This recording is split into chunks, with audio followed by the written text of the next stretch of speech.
Right, just back from the car boot sale. I'm going to do an impromptu video. So filming outside, don't usually film outside. There's lots of noises out here. There's kids playing in the garden just a few doors down. You probably will hear them. But anyway, I just wanted to show a few things that I picked up. So I picked up this Decker. I don't know what model it is. Very, very poor state. It's got the reflector horn at the back there. It's got the needle tin there, but you can see it's been sort of stored really poorly. And in actual fact, although it did come with a large selection of winding handles, not all of which I'm sure are gramophone related, although that one is. Um, this looks suspiciously modern, but it still might be a gramophone winding handle. There doesn't actually appear to be a motor in it. It's got a nice little label under there, which I will decipher and see if I can find a date or something on there. But somebody's obviously had the motor out of this. I don't know. There might be a horn. This looks like there's something in there. Um, dare I say, you might be able to see something in there. But yeah, this one's junk. This is obviously one that's a scrap that somebody's taken the tone arm. Sorry, not the tone arm. The sound box. And also the motor out of. But you know, we've got things like the clip there. There's some useful parts. There's some other parts, clips and stuff here.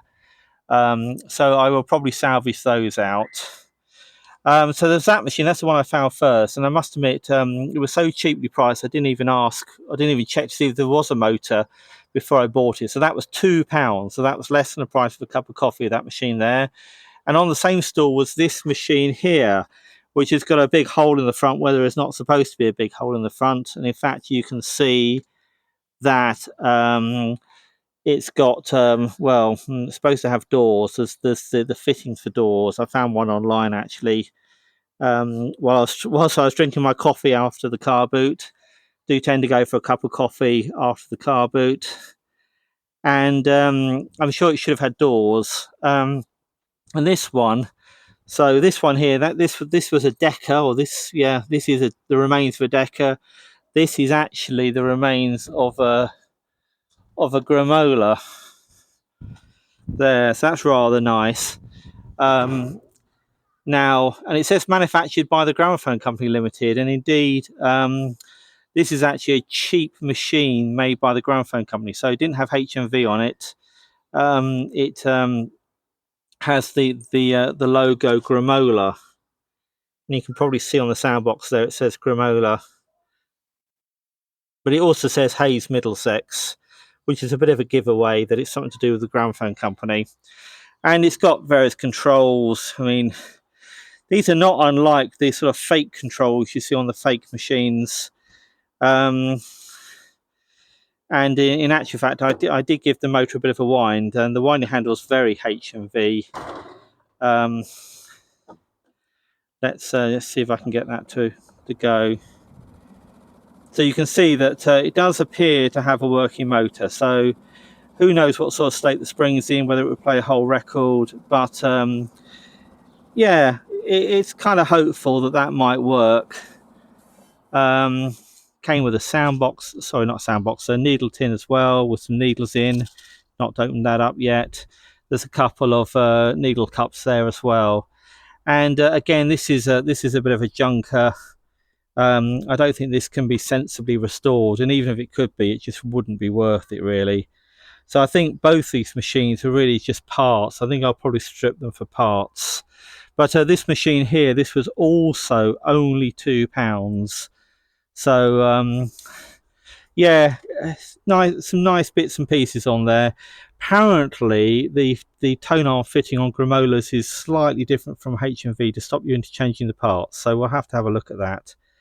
But yeah, working motor and a turntable or a platter for a couple of quid, and a box. Sorry, a needle tin.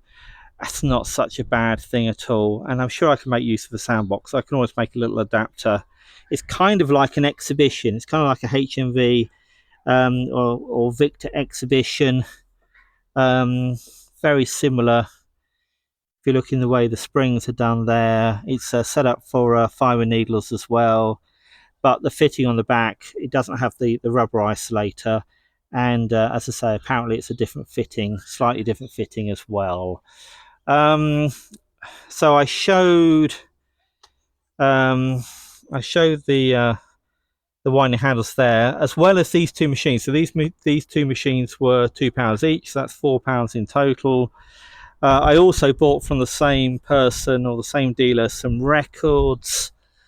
We'll have a quick look. Now I'm going to do the records in a separate video, but there certainly are some interesting looking records in here. There's some small ones. There's some yeah, some little ones in there, and there's also some with unusual labels as well. So, and in this box here, can I open this with one hand? Oh yes. So yeah, some fairly standard looking stuff at the back here. Oh, that's quite nice. That is a single-sided. I can feel that's a single-sided. So that's really good too. So anyway, I won't go into any great detail on those just at the minute, but I just wanted to cover these two machines. As I say, I don't have room for them. I really don't have room for them, and they're in poor condition anyway, so they're going to get broken for parts. But I just thought you might be interested in seeing them. So anyway, hope you've enjoyed this video, and give me a like if you have, and if you've enjoyed it, then you might like this one too. So thanks for watching, and I'll see you in the next one.